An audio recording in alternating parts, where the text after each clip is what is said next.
In this video, we're going to talk about different surface finishes. The thing that we want to focus on in this video is the speaker button. We're going to apply an appearance to the speaker button, and we're going to look for something that actually has a surface finish to it. We're going to select textured, and we're going to take a look at textured appearances. Now you'll notice that as we look through the previews, these are actually getting more and more textured the farther we go down. You can see that we've got all textured black, essentially black rubber materials. We have a textured white material. For the purposes of what we're looking at in this video, I'm going to select a textured material in black, and we're going to apply that to the button here. If we go over to our surface finish section, you'll see that the surface finish selected was based on that material that we selected. We drop down, you'll notice that it's selected. It's essentially from file, but we have a few other things that we can change it to. For right now, we want to leave it as this, and we want to take a look at the bump mapping. So to get started, I'm going to say OK and leave all the standard values in place.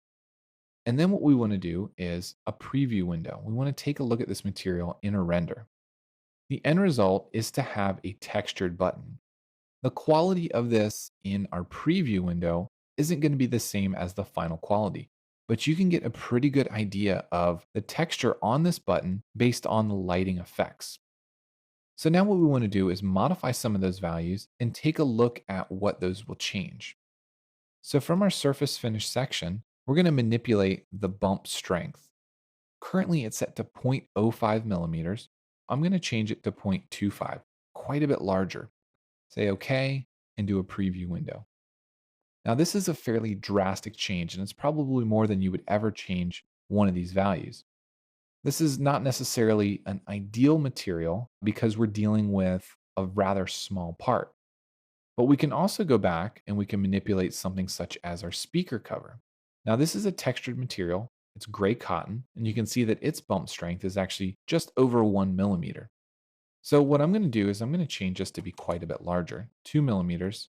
Say OK. We'll move this up just slightly, and we'll do a preview window. This gives us quite a bit more texture on the cloth cotton material that we've applied here. If instead we go back over to our surface finish and we make this a much smaller number, say zero point 0.1, it should reduce the bump strength. Now, I should also note that we have this displacement distance. This controls the distance away from the surface. So when we're dealing with the bump strength and the distance, it's important that we modify both of these values. So let's go ahead and make them both zero point 0.1 and do another preview window. Now this should really smooth out the cotton fabric in our preview window. So you can see it no longer looks like it has as much strength to the bump itself. So let's go ahead and modify it one more time. And we'll go back to roughly our original value. The cotton material looked pretty good. And let's go back to our rubber button one last time. And here, we're going to change the displacement distance to be zero point 0.1 and our bump strength to be zero point 0.1 and say OK.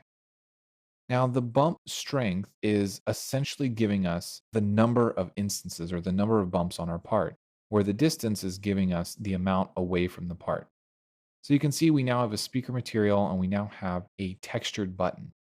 Now, the reason we wanted to do the textured button is because we wanted to give it a little bit different appearance from this smooth white that we were dealing with. But what I can do now is come in and I can change this black material, and I'm going to go ahead and just make it a white material, say OK, and do a preview render. Now, this shouldn't affect any of the bump settings that we did. It's really only going to affect the color. So we now have a white button on our speaker, and the white button has a little bit of a texture, so it looks like it's differentiating itself from the surrounding high gloss material.